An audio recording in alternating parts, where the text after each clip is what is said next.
Quelques milliers de dollars suffisent pour transformer des millions en cendres. Sur le front, chaque seconde filmée devient la preuve d'une révolution militaire implacable. Dans cette guerre totale, les opérateurs de drones de Ukraine ne s'arrêtent jamais, ni les jours fériés ni la nuit, produisant sans relâche des images qui redéfinissent notre compréhension du champ de bataille moderne, où un char ou un véhicule blindé valant plusieurs millions peut être réduit à néant par une poignée de drones coûtant à peine quelques milliers. Une asymétrie qui bouleverse toutes les doctrines traditionnelles et que Russie subit de plein fouet sur plusieurs axes du front, car,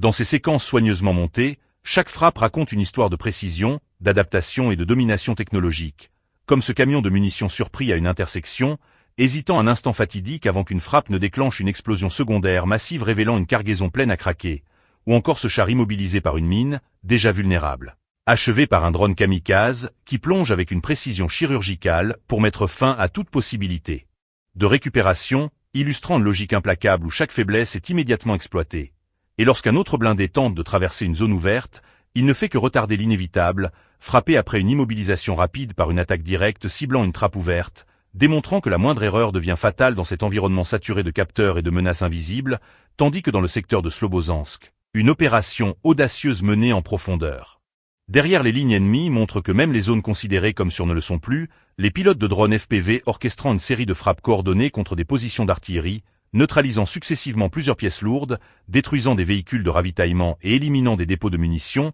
avant d'atteindre un point culminant spectaculaire avec la destruction d'un dépôt fortifié où une première vague de drones perce les accès, suivie d'une seconde,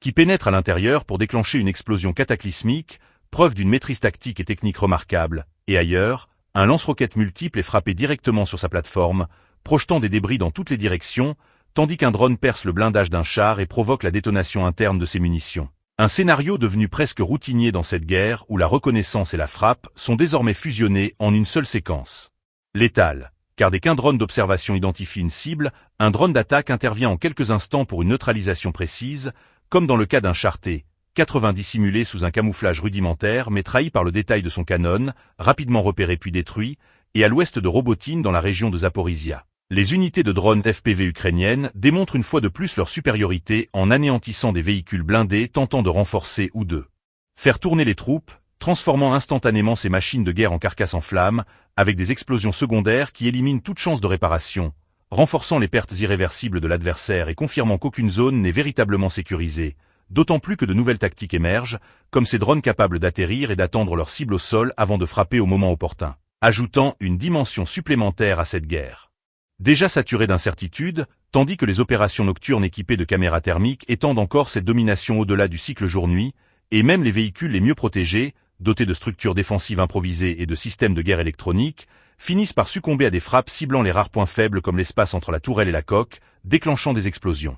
internes dévastatrices, et ainsi, chaque image, chaque séquence, chaque impact confirme une réalité désormais incontestable. La guerre a changé de nature, et dans ce nouvel équilibre, la précision, la vitesse et le coût minimal redéfinissent totalement la notion de puissance militaire. Et cette fois, l'opération dépasse le cadre habituel des dépôts de carburant pour atteindre une cible d'une importance stratégique majeure, un bâtiment administratif central, véritable centre nerveux et cœur opérationnel de toute la plateforme de distribution. Sa destruction potentielle ne représente pas seulement une perte matérielle, mais une menace directe de paralysie totale des activités de la base avec des répercussions immédiates sur elle. Approvisionnement en carburant des unités engagées sur le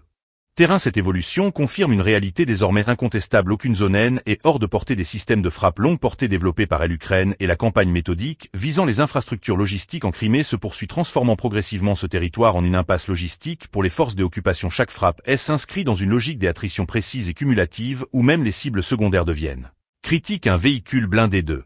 transport de troupes chargé d'explosifs peut être détruit par une simple grenade provoquant une réaction en chaîne. Un dépôt de carburant de campagne peut être réduit en cendres par une seule attaque de drone déclenchant un incendie incontrôlable. La désorganisation s'étend également aux communications lorsque des drones endommagent des antennes Starlink et des émetteurs radio isolant des unités entières sur le champ de bataille. Un véhicule de combat d'infanterie abandonné devient une cible facile éliminée sans résistance pendant qu'un système de lance-roquettes multiples tente de frapper des positions ukrainiennes, sous la surveillance constante de drones de reconnaissance qui transmettent en temps réel les coordonnées pour des ajustements des artilleries et une précision accrue. Les infrastructures de soutien ne sont pas épargnées. Un hangar dissimulant des véhicules légers peut être anéanti par une seule frappe ciblée, illustrant la vulnérabilité des capacités de dissimulation Traditionnels, même les blindés lourds ne sont pas à l'abri. Une attaque dirigée vers l'arrière d'un char en position de tir suffit à le neutraliser, révélant les failles exploitées par ces nouvelles méthodes de combat. Au cœur de cette transformation, un symbole se détache, le TOS. 1 à Son Tsepek, longtemps présenté comme une arme redoutable et emblématique de la puissance militaire russe, ce système de lance-flammes lourd capable de projeter des munitions thermobariques conçues pour détruire des positions fortifiées et générer des effets de surpression dévastateurs, incarnait une forme de supériorité psychologique autant que tactique. Pourtant, la perte d'un tel équipement rare et coûteux dépasse la simple dimension matérielle. Elle représente un choc symbolique qui érode l'image des invincibilités soigneusement construites au fil des années par la communication officielle. Ainsi, la guerre actuelle révèle une mutation profonde où la précision, adaptabilité et la capacité à frapper les points